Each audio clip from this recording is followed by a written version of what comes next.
Les mots résonnaient encore dans mon esprit alors que j'étais assise dans ma voiture de location, garée devant la maison familiale où j'avais grandi, la pluie traçant des sillons sur le pare-brise comme les larmes que je refusais de verser. Ton frère mérite plus, Elsa. Il a de la vision, de l'ambition. Cette opportunité commerciale pourrait tout changer pour notre famille. L'ironie ne m'échappait pas.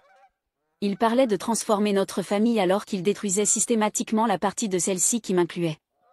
Mes parents, Heinrich et Ingrid Müller, avaient toujours été des gens pragmatiques.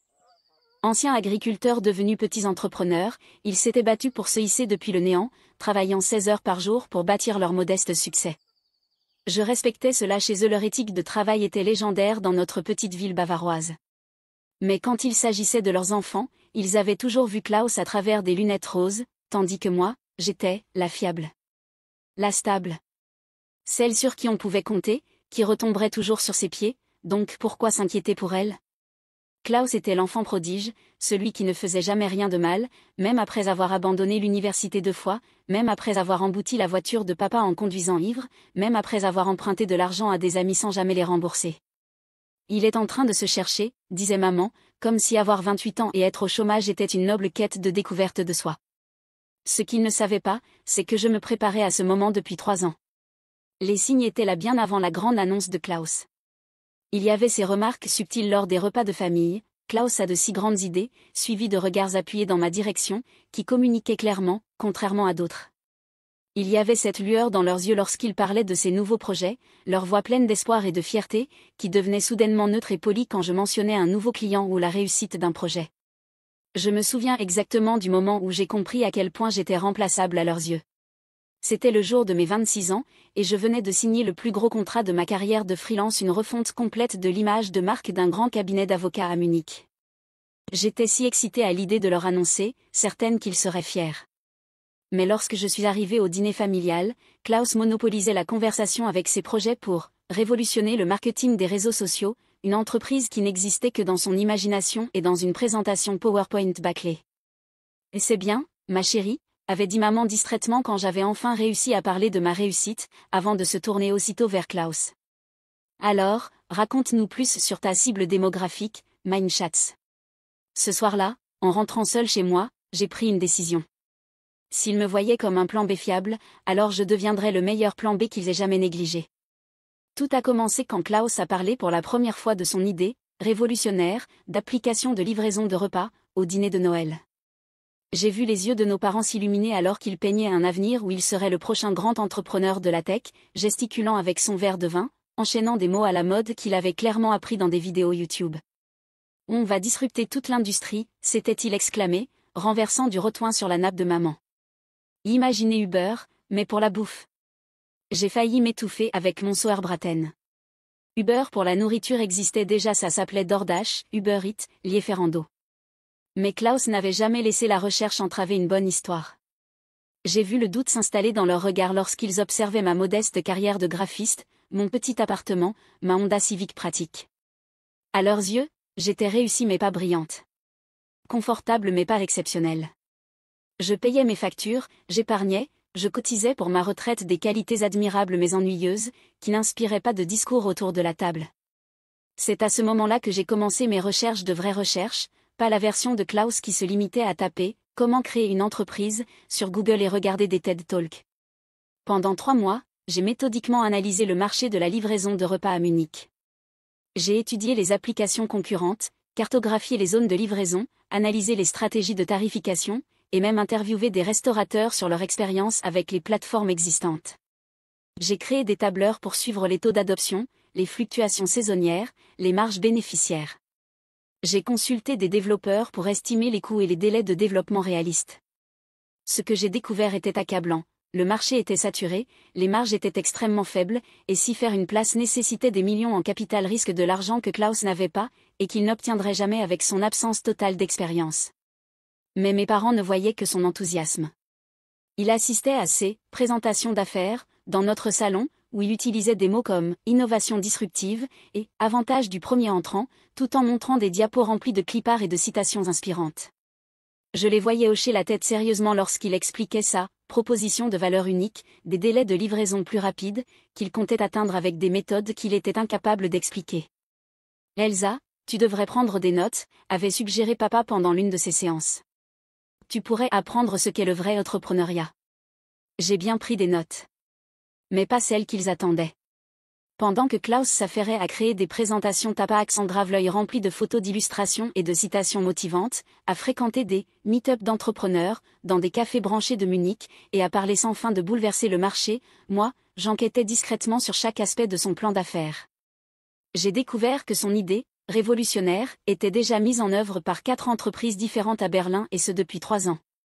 J'ai appris que ces prétendues réunions avec des investisseurs étaient en réalité des événements de réseautage où il collectionnait des cartes de visite, prenait des selfies avec de vrais entrepreneurs à succès, et les postait sur LinkedIn avec des légendes du genre « super rencontre avec des leaders du secteur ».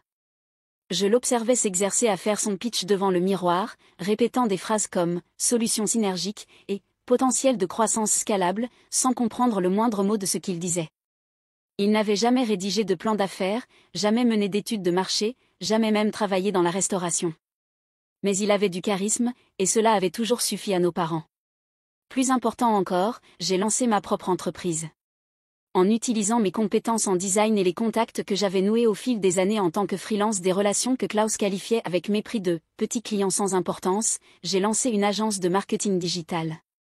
Je travaillais les soirs et les week-ends, survivant grâce au café et à ma détermination, et j'ai peu à peu construit une clientèle composée d'entreprises qui avaient réellement besoin de mes services. Pas de jargon, pas de promesses en l'air, seulement un travail solide, avec des résultats mesurables. Je n'en ai parlé à personne au début. Tandis que Klaus annonçait chacun de ses mouvements sur les réseaux sociaux, je signais discrètement mon tout premier contrat important avec une brasserie munichoise en quête d'une nouvelle identité visuelle.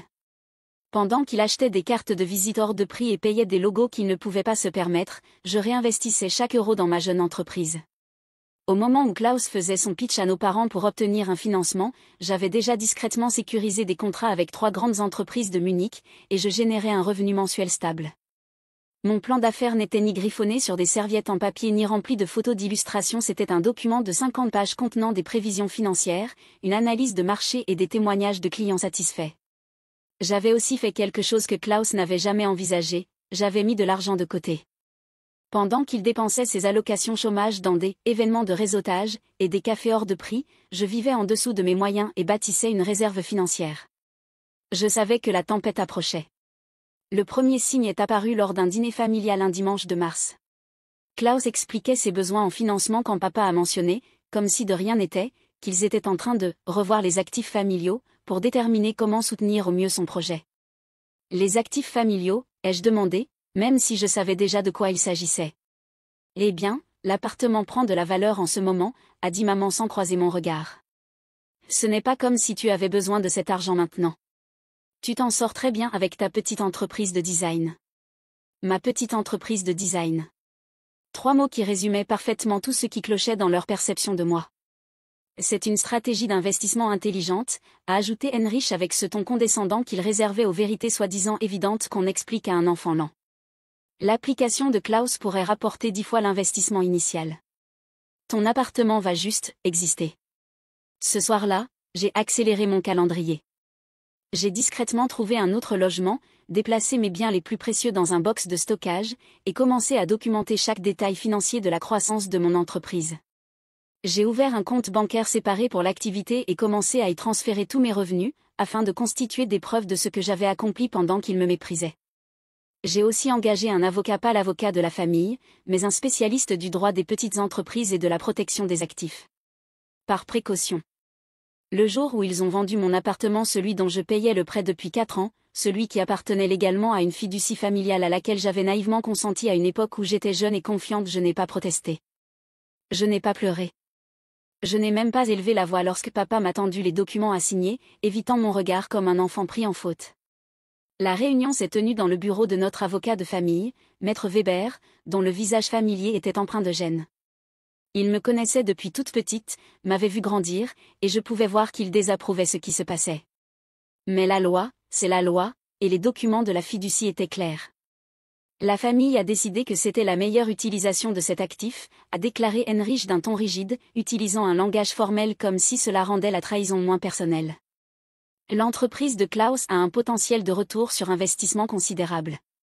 Je me suis contentée de sourire et de souhaiter bonne chance à Klaus pour son projet, ma voix calme malgré mon cœur en miettes. Tu as tout à fait raison, papa. Klaus mérite cette opportunité. Tu prends ça très bien, Elsa, a dit ma mère, soulagée mais avec aussi autre chose dans la voix, de la surprise, peut-être même une pointe de déception de ne pas me voir me battre pour ce qui m'appartenait. Je craignais que tu ne sois bouleversée. Pourquoi le serais-je, maman? La famille soutient la famille, pas vrai? Ce que je ne leur ai pas dit, c'est que j'avais déjà déménagé mes affaires les plus précieuses des mois auparavant. L'appartement qu'ils ont vendu était pratiquement vide, je logeais dans un petit hôtel près de mes clients et j'utilisais ce temps pour finaliser mes plans d'expansion. Chaque meuble, chaque photo de famille, chaque souvenir du foyer que j'avais bâti avait été soigneusement déplacé. J'avais aussi résilié les abonnements à mon nom, fait suivre mon courrier, et même récupéré mon dépôt de garantie en avance. Quand ils ont vendu mon appartement, ils vendaient simplement des murs et des pièces vides. Tout ce qui comptait vraiment pour moi était déjà en sécurité. Mais je les ai laissés croire qu'ils m'arrachaient quelque chose de précieux. Je les ai laissés porter cette culpabilité, parce que je voulais qu'ils comprennent le poids de leur choix. Le plus difficile n'a pas été de perdre l'appartement, c'était de voir mes parents se transformer en des personnes que je ne reconnaissais plus. La femme qui m'avait appris la justice et le respect traitait désormais un de ses enfants comme plus méritant que l'autre. L'homme qui m'avait toujours inculqué qu'on devait mériter ce qu'on obtient donnait maintenant le succès à quelqu'un qui n'avait jamais travaillé pour l'avoir. Klaus, à son crédit, semblait mal à l'aise avec tout cela. « Tu es sûre de toi, Elsa ?» m'a-t-il demandé en privé après la signature des papiers. « Je pourrai te rembourser une fois que l'entreprise décollera. »« Et ce sera quand ?» ai-je demandé. Il n'a pas su me donner de délai. Évidemment, il n'avait jamais rédigé de plan d'affaires avec des étapes concrètes ou des flux de trésorerie prévisionnels. « Bientôt » a-t-il dit vaguement. « Certainement dans l'année. » Je lui ai souri et ai tapoté son épaule. « Je suis sûr que tu y arriveras, Klaus. Je suis sûr que tu y arriveras. » Les signes annonciateurs de l'échec imminent de Klaus étaient visibles dès le premier mois, bien que nos parents aient choisi de ne pas les voir. Je l'observais de loin brûler de l'argent avec une efficacité stupéfiante.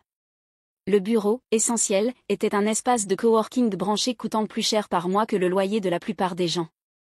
Le logo et le package de branding qu'il avait commandé valaient plus que certaines voitures. Il avait engagé une responsable des réseaux sociaux, dont le travail semblait consister principalement à publier des citations inspirantes et des photos de Klaus, songeur, dans des cafés. J'aurais pu les avertir. N'importe quel analyste d'affaires compétent aurait vu les signaux rouges, aucune validation client, aucun produit minimum viable, aucune compréhension des unités économiques, aucune stratégie réaliste de mise sur le marché. Klaus dépensait comme une entreprise bien établie alors qu'il générait des revenus dignes d'un projet de loisir. Mais ils avaient fait leur choix. Ils avaient décidé que le potentiel de Klaus valait plus que mes résultats concrets.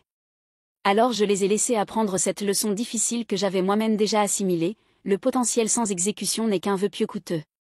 Pendant ce temps, ma petite entreprise de design connaissait une croissance exponentielle.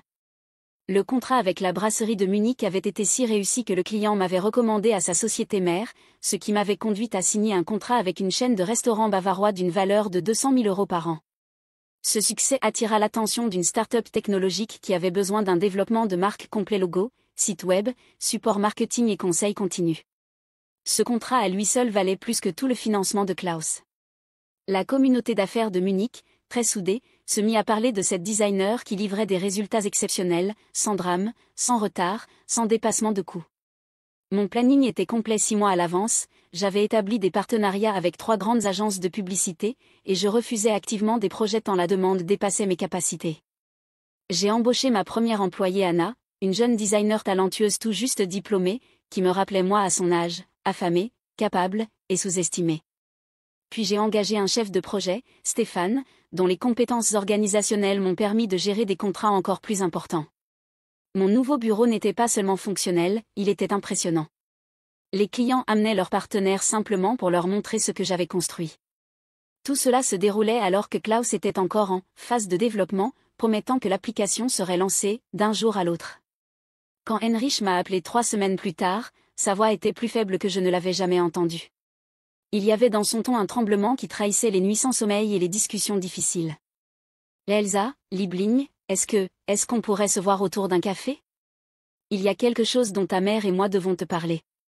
C'est important. » Je savais, bien sûr, de quoi il s'agissait. L'échec spectaculaire de Klaus était devenu impossible à cacher, surtout dans le petit monde des affaires munichois, où les mauvaises nouvelles circulent plus vite que les bonnes.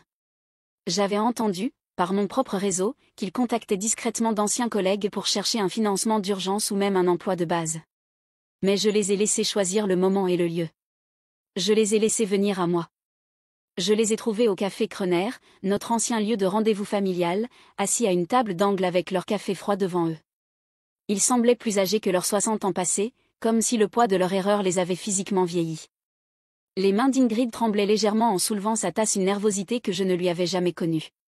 Heinrich ne pouvait pas soutenir mon regard, préférant contempler les nervures du bois de la table comme si elles contenaient les réponses aux questions qu'il redoutait de poser. Le silence s'étira entre nous pendant presque une minute. C'était leur rencontre, leur confession à faire. Nous avons fait une terrible erreur, dit enfin Heinrich d'une voix à peine audible. Nous avons fait le mauvais choix. Tellement mauvais. Les yeux d'Ingrid se remplirent de larmes.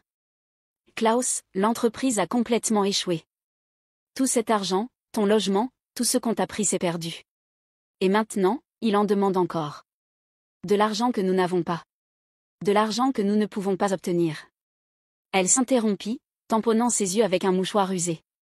Il veut qu'on prenne une deuxième hypothèque sur la maison. Il dit que cet échec était juste une expérience d'apprentissage et que sa prochaine idée réussira à coup sûr. Et vous voulez que je vous aide, dis-je, sans poser la question. Ils échangèrent un regard rempli de honte et de désespoir. Nous savons que nous n'avons aucun droit de demander quoi que ce soit, murmura Ingrid. Après ce qu'on t'a fait, après d'avoir pris ton foyer, ta sécurité, ton avenir. Heinrich finit par me regarder dans les yeux. Nous avons détruit notre relation avec la fille qui avait construit quelque chose de réel, en courant après les rêves d'un fils qui n'a rien construit d'autre que des dettes. Nous avons été des idiots, Elsa. De vieux idiots aveugles. Je les ai laissés dans ce silence, les observant dans leur inconfort. Une partie de moi, l'enfant blessé qui n'avait jamais été la préférée, voulait les voir souffrir. Mais ils restaient mes parents. Je ne peux pas vous donner d'argent, dis-je enfin, voyant leur visage s'effondrer comme des pierres dans l'eau. Heinrich prit 10 ans d'un coup.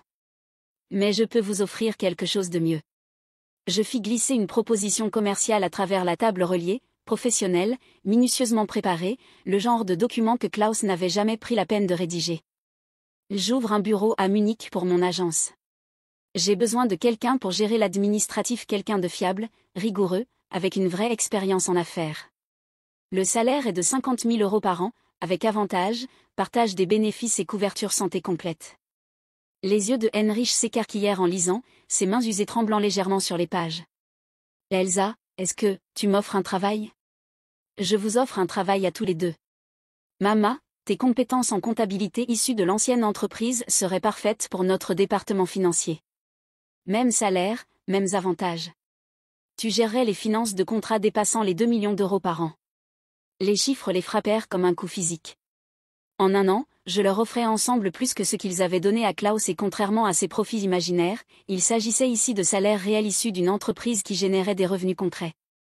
Ils me regardèrent, stupéfaits, et je vis dans leurs yeux qu'ils comprenaient non seulement l'offre, mais ce qu'elle signifiait.